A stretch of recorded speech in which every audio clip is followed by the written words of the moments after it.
Okay, I guess this is good enough.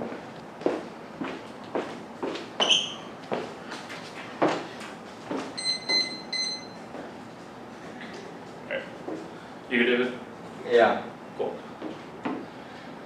Standardized testing is a facade that prioritizes the ability to learn at the test, which requires tutoring and is inaccessible to the poorest students. Abolition is key. Coker in 19 Novell said he justified the need for students to take exams under time pressure. Time exams produce a knowledge curve.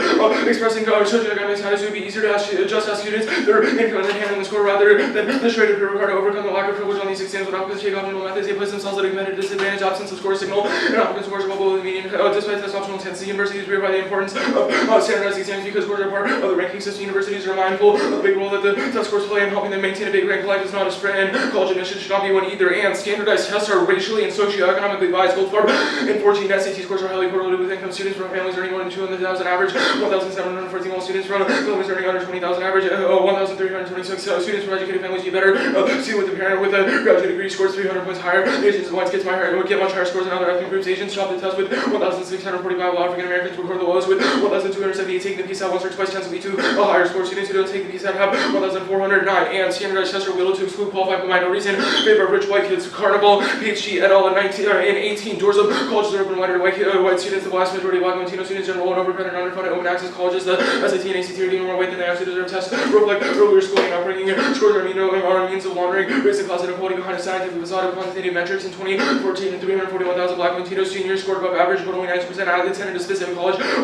Selective college, 31% of white students attended the argument favoring academic merit is just another name for affirmative action for already privileged white secular public colleges are spending nearly 3 times as much per student with the money buys as much higher graduation rates and access to at least middle class income. The combination of racial segregation and widening disparities has exacerbated race-based gaps, and standardized tests don't foster or don't influence graduation rates enough to outweigh the rampant inequality they foster. Carnival, PhD, et al. In 18 standardized test scores are well enough. Failure test scores alone explain as little as 15% of the variation in graduation rates. A student who scores just above average has a 79% chance of graduating. A student in the top quartile has 85% for Black students, including non-cognitive measures, reduces the gap in predictive college performance. Many more Blacks and Latinos will succeed at successful colleges that are now getting in the least advantage students who best when they attend the most likely colleges. Black and Latino students graduated almost the same rate as white students in top-tier colleges are much higher than if they attended an open access college. And selective colleges are critical for minority graduation. Carnival, PhD, et al. 19. Since Black and Latino students have lower median SAT scores overall than the SAT, the students at a disadvantage, even though the test results mean little about whether they'll actually succeed. While a Black Latino student with a score of 1,000 has an 81% chance of graduating in selective college, but only 46% chance in open access college. The impact of cycles of poverty and poor education. Carnival, PhD, et al. 18. Severed or unequal public college systems increase earnings disparities and hurt the careers of Blacks and Latinos. Disparities in educational credentials carry over for every dollar a white worker as a Black worker, or 76 cents. All workers see these earnings pursue completing a bachelor's degree. Earnings gains are greater after they earn the degrees. Planned in the United States, colleges and universities ought not consider standardized testing undergraduate admissions decisions. Minorities are more likely to be GPA discrepancy means the plan increases diversity. Sanchez, PhD, inventor, there's been a remarkable consistency in identifying which students are most likely to display discrepancy. Studies about the students who have higher HSGPs and test scores tend to be female, minority, and low income. Only a small percentage of minority and low income students constituted the high ACT and moderate HSGPA group. HSGPA discrepant students are more likely to have lower socioeconomic status than SAT discrepant. Mismatch is good. Their studies are bad. Chingos and 13. Students are most likely to graduate by attending the most likely institution that would admit them. Many students under matching are less likely to graduate. The before and after method does not take into account pre-existing trends. Adulting for student characteristics. Problem 2 and 9 may be said to have a negative effect on 3 percentage points. The method ignores variation where students go, which results in the decision about where to apply. URM students, including those who are less than stellar academic credentials, are more likely to graduate from more selective institutions. Students who want more likely to attend a lower quality college, which caused a 40% decrease in on-time graduation rates. Current leans strongly against mismatch. Not a single credible study has found that students are harmed by attending more selective college. Going test blind is feasible and increases diversity. Last, having a JD and 50, we review an applicant's whole academic and lived experience, have today's interviews, recommendations, community engagement, and entrepreneurialism. We look for an overarching narrative that shows motivation, discipline, and capacity for self-reflection. GPA measure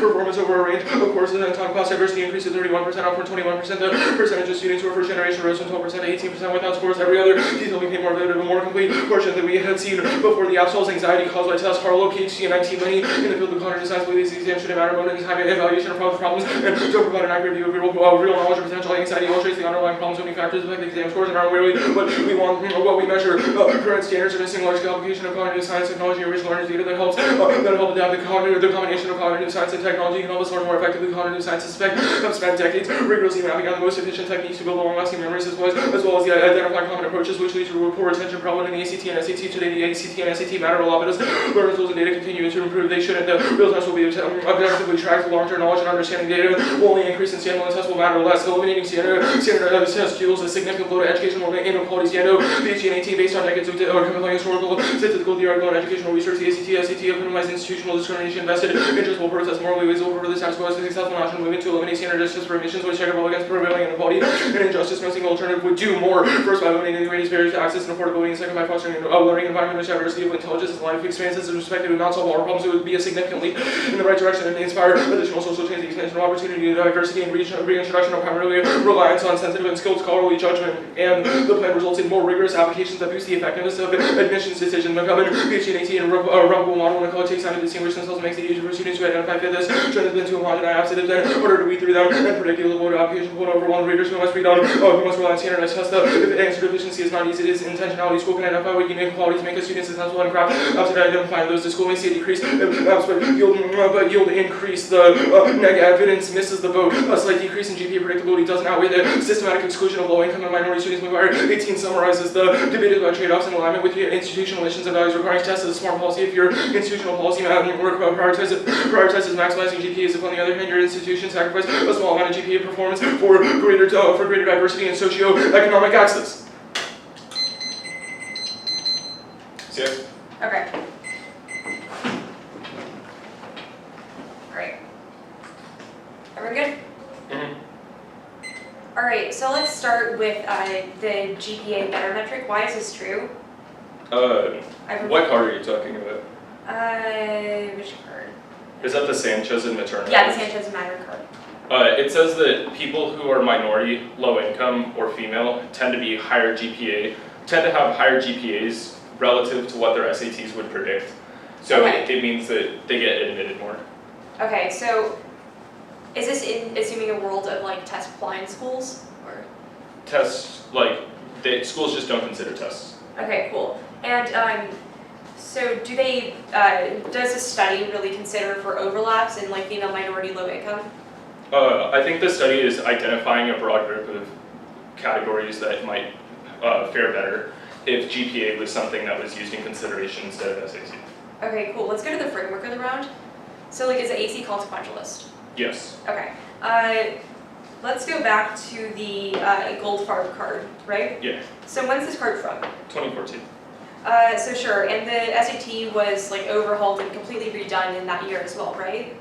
I don't think it was completely overhauled, there were some changes to it, but the fundamental structure of it is still similar. Okay, that's fine. So why, if there were some changes, why should we believe old data? I think the data that we have read is still very good because it talks about the different scores that the old SAT had, and if the new SAT is not a significant change from that, then old data is probably reliable. Okay, do you prove that the old SAT and the new SAT are like similar at all? The 1AC doesn't have evidence on that, but you can also look, for that question, you can look to the Carnival evidence, which talks about HS GPA discrepancies, as well as family income and how SATs are racist. Alright, so why does, so you get the example of Hampshire College. Why is a singular college, which is like super niche, a good example to prove gap solvency? This is the only empirical example of test-blind admissions, and we say that it's something that is, we say that ending consideration resulted in diversity, so obviously it's not like 100% recipe for success for every single college in the United States, but it is like a decent predictor. Okay, so in the plan so through normal means, would there be like more college essays and stuff like that on the Common App, for example? I think you can read the evidence about normal means, but the app doesn't take a stance on fiating more colleges. Alright, that's fine. And cross, I'm going to send it off. Order is going to be 2 off case. Cool. Actually, I'm gonna take like 15 seconds of prep. Cool. Are we good?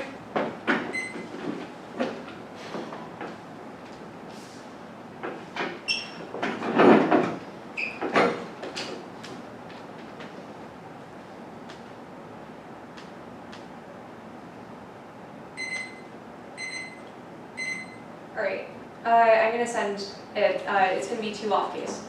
Cool. So 3:45 left?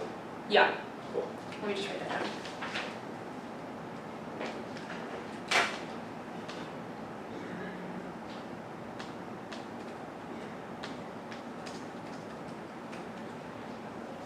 Let me know when you sent it.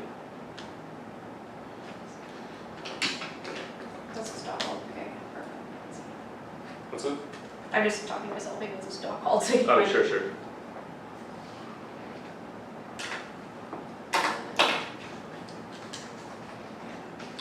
I just sent it. Cool.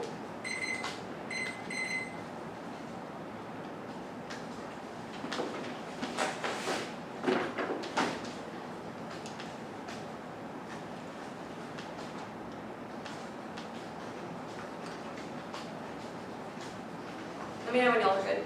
Okay. Let me just open up all these blocks, and then it should be good.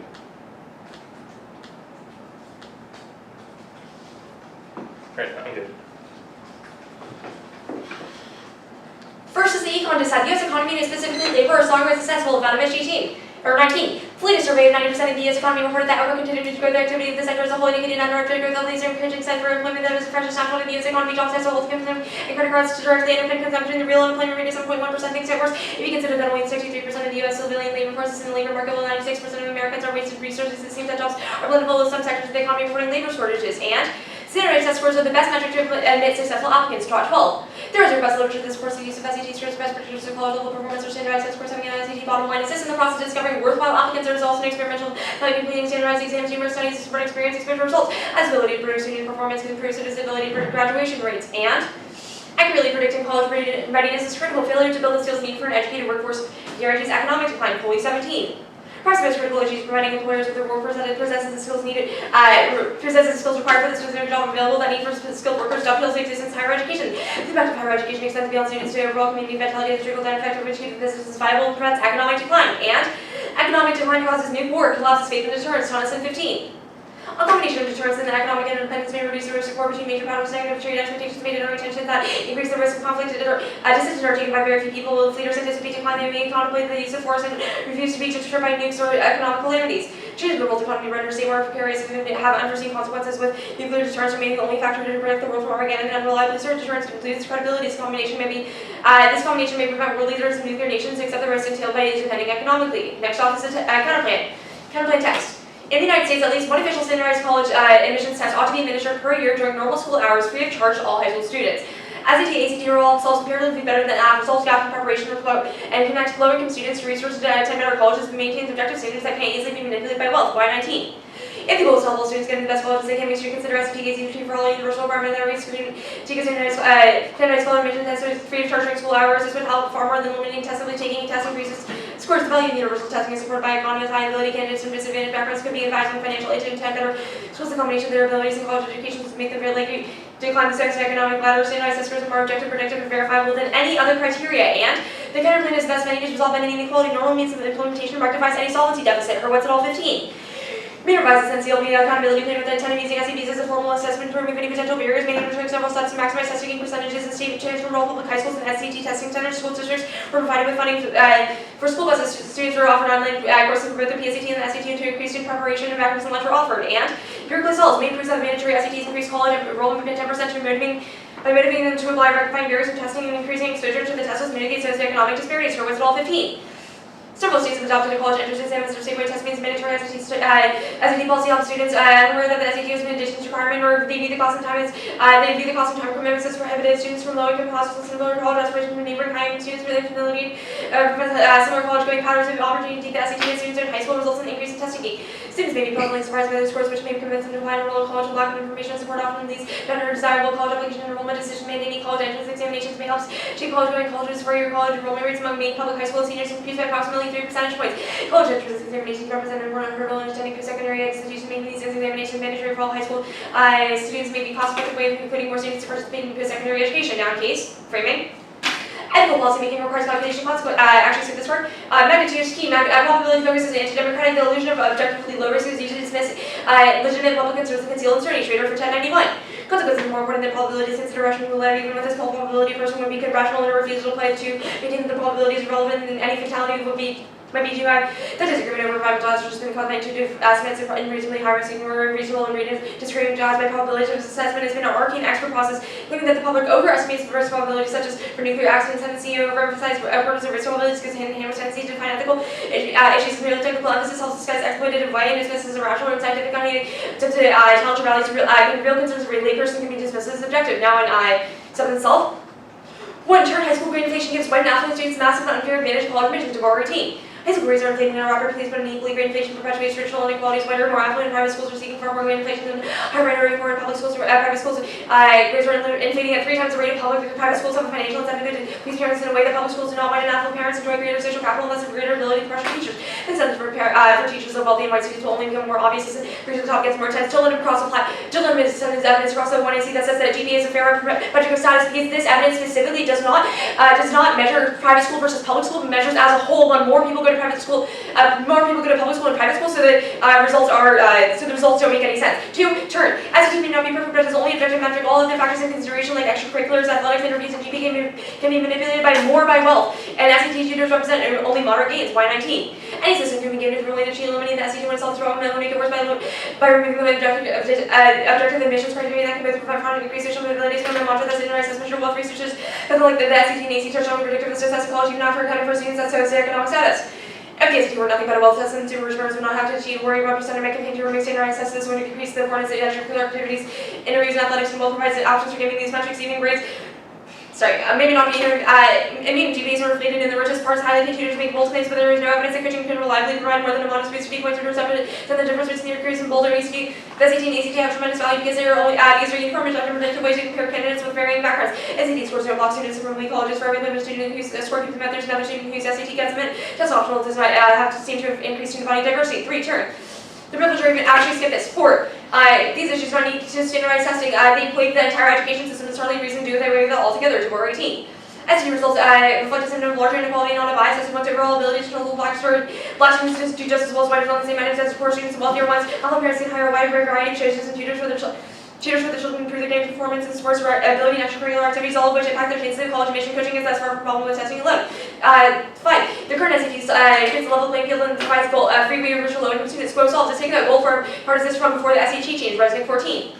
The test is designed to reflect classroom knowledge and new vocabulary will apply for words more commonly used in college classrooms. The essay will become optional math questions will focus more on equations and reading sections will incorporate science and American history. Tests the rate to success of challenging learning students do every day. In addition, low-income students will be able to send their scores to for college for free of charge. 6. Impact events. Eliminating standardized test requirements do not benefit minority communities. 99. Eliminating the division test requirement will produce very small changes in the eligibility of students. African Americans and Asian Americans. Large changes would be an increase in the eligibility rate for whites. Low test scores really are the only reason for students not eligibility. Eliminating standardized tests and relying more heavily on high school achievement admissions decisions cannot simply result in dramatic change in the ethnic diversity of the student body. So I didn't read 7 through I think it's 14 and 3. Okay. Cross-sections. First question, how much does the economy have to decline for there to be a war? So sure, the economy can decline, I don't really have any statistics, but it's the economy has declined 2.1 billion, but it's obvious that when economic decline happens, that fuels populism. And easy examples when manufacturing jobs shut down in the US. For example, the stock market yield rate curve actually was, I guess, inverted. Why didn't that cause any decline? I don't know what stock market yield started. Okay, basically the stock market just fell a bunch and the economy slowed its growth a little bit. Why didn't that trigger the impact? So when was this? August. Okay, so sure. The stock decline that happened in August, we were talking about slow growth overall, not just incremental blips. You can also make the argument that it fuels more populism just because even incremental damages can fuel populism. How much does growth have to fall for an economic decline to happen? Economic decline? Well, that's defined in most economics textbooks as a 6-month decline in the economy. Okay. So but how much does it have to fall, I guess? How much does it have to fall? It has to fall for 6 months. I have no That's what a depression is, but not what a decline is, because a decline is just a decrease. So sure. Well, the difference between economic decline and depression, I guess, is just semantics here. Right? Assuming that they're at least somewhat similar, saying that an economic decline, there's not a real huge metric for it. When does the economic impact happen? When does the economic impact happen? Over time, because they hear slow growth. I'm just wondering, so the internal links are about predicting college readiness, when does this actually effectuate on the workforce? So sure, that would happen, like let's say the plan came into effect this year, so our grade class of 2020 would not submit standardized test scores to colleges. So that would happen in 2024 after we graduate college. Cool. And how much does the workforce have to decline for there to be like an economic decline? I couldn't answer that specifically, but having like a less prepared workforce also leads to slow growth, and so there's less minds like able to solve problems. Okay. And like as the Advantage 19 card says, like labor, like now, like there's like a lot of creativity that's needed with some like labor shortages too. Okay. The universal testing counterclaim. So what's the mechanism for this? Like, who's the actor? Actor? Well, I guess in normal means states are the actor. States. Cool. So Maine. Yeah. How did Maine prove that it was good?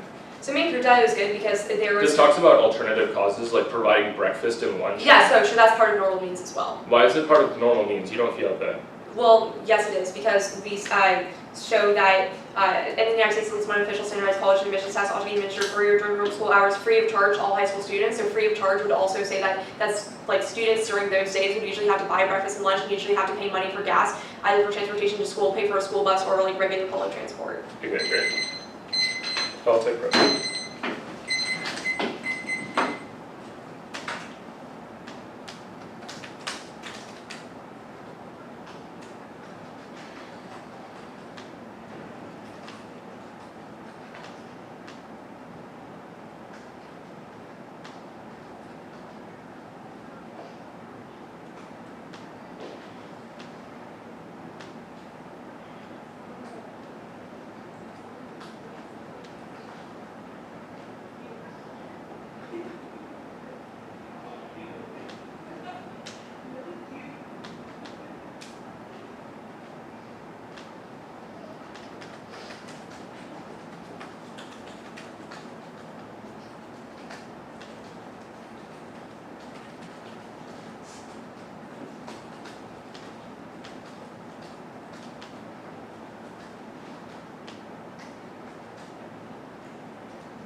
Alright, 147. Oh, I'll sum it up.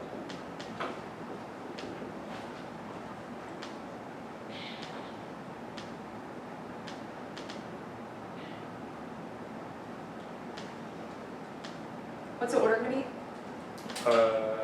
It's going to be app case dissent. Or excuse me, app dissent canon, but. This can be set in bit folds.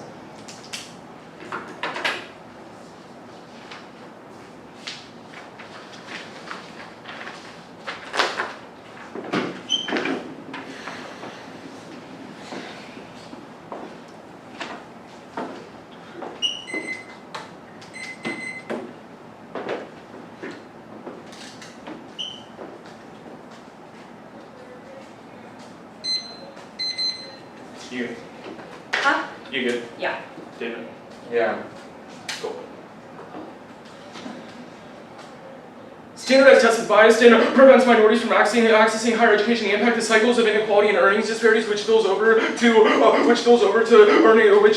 wealth disparities and reduces quality of life overall. The framing. Now the case page. They say magnitude first, but structural biology is something that you should prefer. It scales up over time. So since it's constantly experienced by minority communities are always ignored from decision-making calculus. So you should overcorrect for these biases. It's empirical, or it's in their card because it says that the common people just doesn't matter, which is something that is repugnant. It's also an impact multiplier because inequality causes poverty and systemic exclusion, which makes economic decline more likely. Now, the grades worse argument. There's one point is that there's no grade inflation. One AC Carnival is way better on this evidence and says that grade inflation is not something, it says that minorities are actually grade disparate, which means that they'll get admitted at higher rates. Second is that schools can see who's being admitted and who's being can see applications from past, which means that they can control for people's applications. They say the SAT is objective, but one point is that you can control for wealth and still find race disparities, which proves that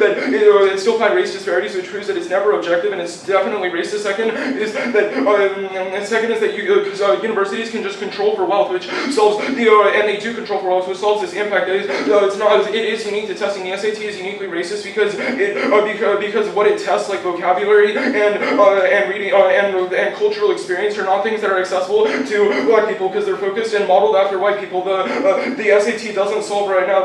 This evidence is predicted, but our 1AC Carnival evidence says that it's uniquely denied, and the testing does cause a unique change, which was our argument above. Zwick is also just way too old. Carnival is way better because they're a PhD. They're a PhD writing in 2019. The econ just said 8 point is that the affirmative solves just because testing is one metric doesn't mean that other metrics don't solve. GPA, letters of rec, essays, and extracurriculars can determine student readiness. B point is time frame. This is just way too old, and the risk of economic decline is something that's already very high right now because the inverse rate yield curve that's and other factors like persistent wage stagnation when controlling for inflation, which is something that Trump has just done with his tax cuts. Third is that there's no comparative argument. The plan doesn't cause U.S. econ decline, just very marginally slower growth, assuming that you give them full weights of their internal links. Thomason makes no brink argument, and they weren't able to quantify one in CX, so you should presume zero risk because preserve zero risk.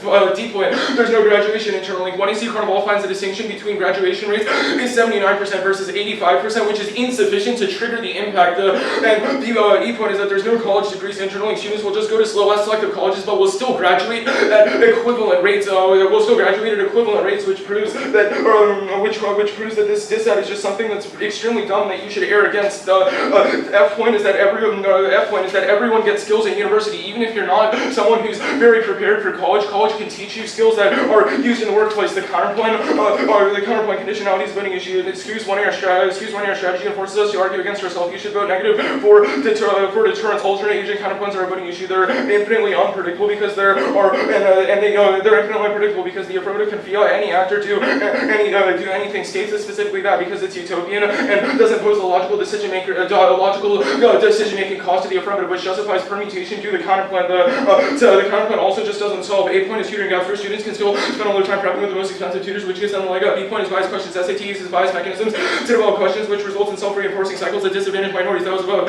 C point is that counterpoint fails. Under-resourced schools and low-income communities cannot afford to pay, which means that the counterpoint only benefits rich schools. The E point is that the counterpoint is the status quo. 24 states already do it, and it hasn't solved. Kapoki till PhD in 18. We'll look at the list that we put in the card, and the counterpoint causes competition, which means that they don't solve Hendricks. And 17, the free SAT takes place 3 days before the national ACT is ludicrous to think all students will suddenly switch over. Mark the card and switch over. Alright. Let me just get that. Alright, I have 345 in front.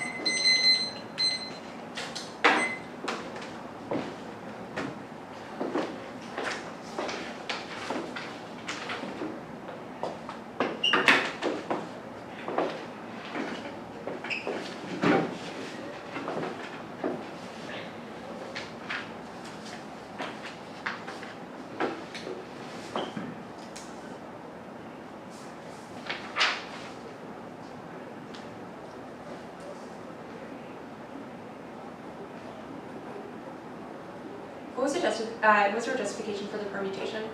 It doesn't pose a logical opportunity cost to the app because it uses an alternate agent. Okay.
Okay. I'll send the doc. Is it okay if we just copy and paste the cards into the email chain? That's fine with me. That's fine with you. Yeah. Okay.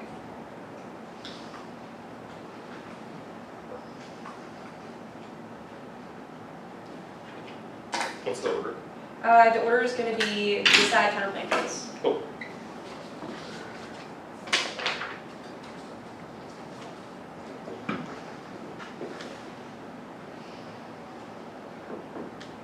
Alright. I just sent it. Okay.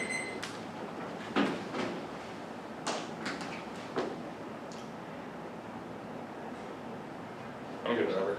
Alright. Also, for the universal testing counterplan, the orders that is going to be the two like theory blips first, and then substance. Cool. Is everyone good? Yeah. First on the decide is to no internal link arguments. The impact doesn't have it. I'm not going for the decide, so you can pick it. No impact. Second on the universal testing counterplan, on the theory arguments, 18 condo. I don't link. Watch the video you made. You never asked me in crossings whether it's conditional or not. I'm going for it, so it's not conditional. Second, onto the states of utopia. There are 5,300 colleges and universities in the United States. It's at least 100 times more than the 50 states that we've. Yeah, you link to this harder. Also, this is also states it's necessary to solve back for the app because the app can fiat nearly infinite actors. As there are like basically infinite colleges and universities. In fact, universities have individual colleges inside them too, so that it makes you link harder. Now on the now the stuff is proper. View the counterplan through a lens of sufficiency. It solves every barrier that makes standardized testing unequal and allows us to achieve the SAT to the objective predicted metric that was theorized to be. When congruence, identify 5 different intervals that resolve inequality. 1. Exposure to exams. Consulting for admission tests with the time in high school to increase the familiarity with standardized testing. Numerous studies show that just taking the exam twice will boost your score more than practice course. Your prep coach solves inequality gaps. This gets rid of his argument that it's biased against rich in favor of rich people. Taking this better beta, broader utilization of the ACT or SAT by every high school in America provides more realistic data which helps test takers weed out bad questions, reduce pressure, which by from school systems ensure that there's more pressure college board provided for exam. This is coupled with the fact that argument that he makes, which is the last part that he reads, this actually flows negative because the SAT and ACT are constantly competing that the school, that there's pressure on them to make less racist questions and better questions overall. So states, because states use this as a form of national first state examination, so they want to have the best test possible. So SAT ACT combination good. 4 is overcomes cost barriers, not just the price of exam, but the cost of transportation to and from the testing center because of free buses. No longer sacrifice a weekend of work to take the exam. 5 is testing conditions.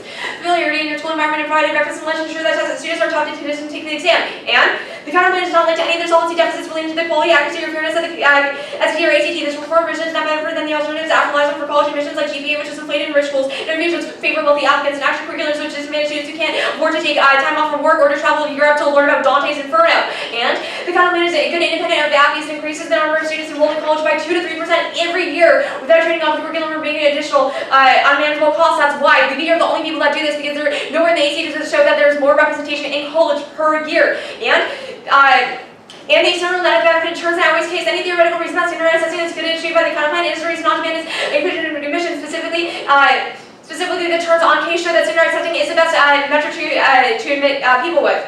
Now on the SAT compare now just now the line by line. First on the permutation, 1, the perm is incoherent, there's no value in wasting a day taking admissions test if it isn't considered by colleges and universities. 2, permanent both in the app, both linked to the benefit. Eliminating the SAT is bad because it exacerbates inequality by removing a universal metric for comparison, and colleges should consider it because it's the most objective standard for comparison between students. Other standards like GPA differ depending on most schools and classes, and so also, the perm also just doesn't make sense if colleges and universities, no one's going to waste out of the day of their life to force students to do this. Also, it's even not worse for students because if colleges and universities aren't going to use it, but you're forcing low-income students to take a day out of their lives to take the SAT for something they want to hurt them. That hurts them because they can't get in work hours. Now on the rich kids taken more often and tutors argument. No, this is not true. Taking it 4 times throughout high school for free reduces the incentive to take it on the weekend at a cost. Even some students still have to do this. There's no often because it doesn't give them a unique advantage. The only reason by taking the exam multiple times is bad because some students can't afford to get the exposure for the counterplan levels playing field. They have to prove that taking the exam for the 5th time is uniquely key to give this argument any weight. Now on the argument that it's solved, 1, these are the states that require the SAT or the ACT, not states that are provided for school free of charge. That it's just that the school districts require kids to take them. 2 is that look at the states are all flyover states, #cultural elitism. Not many people live there, so it doesn't impact the majority of the population. And on this argument that it's too expensive, 1, actually it's not too expensive. Empirical data proves it's the most cost-effective way to boost college attendance. percentage for Westlake 15. An extra $1,000 increase in college enrollment by roughly 3 percentage points in mandatory SAT policy and may increase four-year college movement by 2 percentage points. May need to provide each four-year college student with over $666 in grant aid to achieve the same increase as the cost of implementing the SAT program about US dollars $1 million per year. Had we not opted to use SAT to satisfy its NCLB accountability requirements, it would have continued to face the cost of the MEA exam as a substitute for existing accountability rates. Mandatory SAT represents a much more cost-effective measure. Also, 2 states pay for it, not students, or not school districts. States as in general are really wealthy, but it's just independent school districts that are not wealthy sometimes because it's based on taxes. Now, a case. Over, you can really easily vote on the SAT good turn made on case. I'm gonna concede that structural violence is bad, but I'm gonna concede that structural violence is bad. But under your own framing, we show that you're privileged wealthy people going to college. So the reason I'm going for is the other measures worse. Other measures are much worse. Wealthy kids are easily able to fund trips to Europe to study, test, or compete in fencing, have the resources set up tutoring companies as well as trainers for interview, etc. That's the second, third, and fifth parts of key. Standardized tests work hard according to their intended purpose, while other metrics used to value students' favor and put families more heavily. Editorial Board 18. These SAT and SAT are powerful predictors of college performance. Longitudinal research demonstrates that standardized tests predict not just grades all the way through college, but also the level of course a student is likely to take standardized tests, or especially important in times of severe grade inflation scores, or at least as valid as predictor of college performance as students must carefully stick out to extracurricular activities or personal essays which may be written by tutors. The test may not reflect the level of accomplishments and academic promise of the student. This is true, but it could be said of any single part of a college applicant, including high school grades. One wonders if the aim is really to shield off all students from rigorous assessments that they can skip on testimonials and extracurriculars alone. Local students are unlikely to have access to exotic summer internships or other activities that impress admissions officers will really give students an advantage on tests in addition to studying hard and reading widely. It's definitely a good tool, and having parents who value education on that score when leading college admissions officers become a voice for changing the status quo in poorly performing urban public schools. The momentum of the test optional campaign is not only for diversity in education. You can also extend the argument I made across this that captures just one singular instance of a really niche school that isn't really widely applicable to all college in the U.S. and the universities, as it's super niche. Also, it's going bankrupt, so it's not really the best example to use. But for the main evidence on this, is much better because it's a statewide system that shows how college attendance raised 2 to 3%. So it therefore relies on so therefore always a probability. Also, like we solve all AC impacts better, so it's a really easy vote on the counter plan. Okay, 152 left.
What was the answer to the 2-point?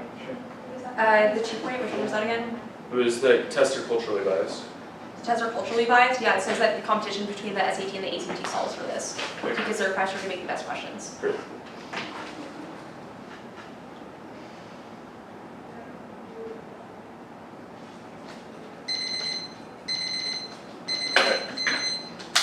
Okay. Case counterpoint.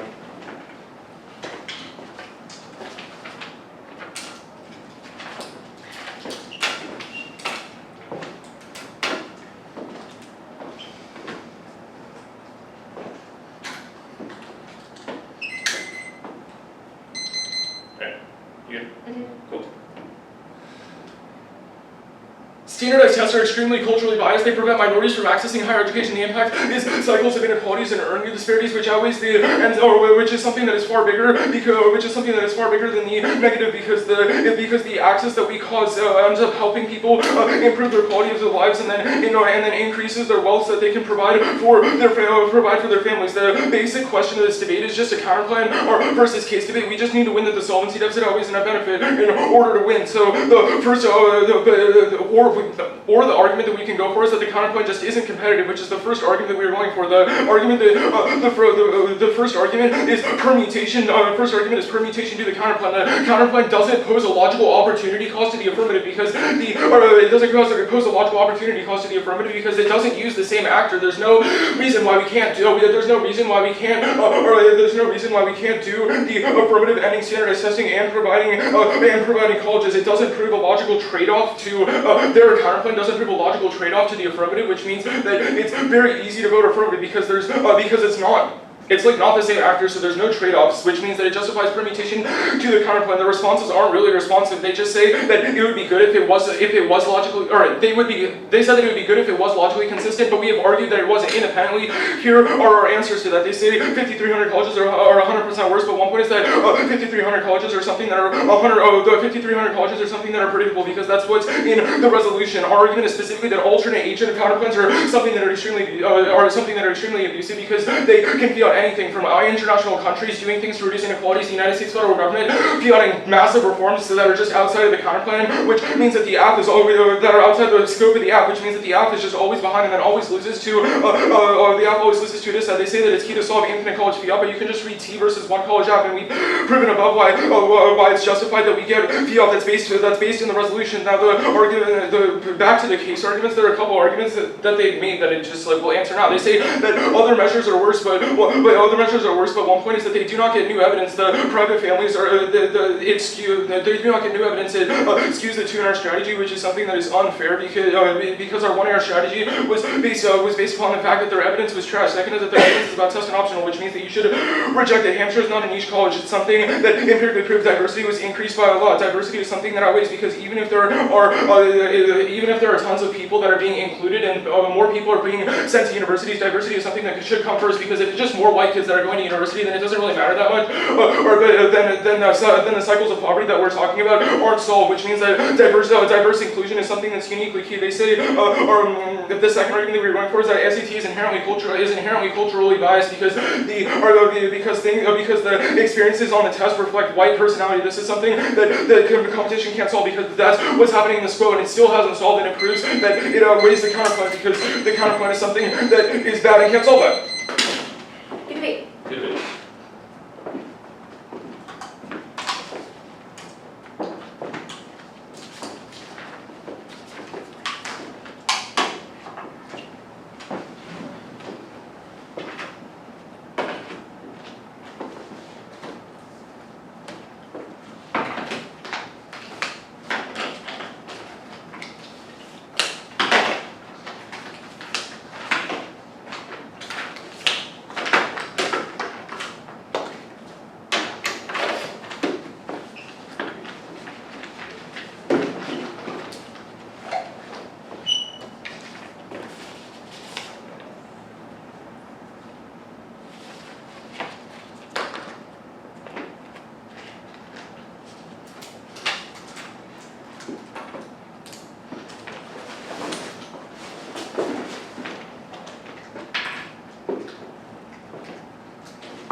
did he do the contemplate first or the design first? Let's check. Wait, I'm pretty sure it was design. Is this idea? Yeah.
Yeah.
time take this off.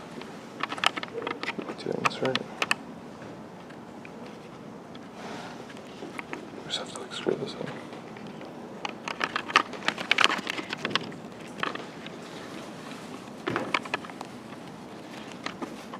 Oh.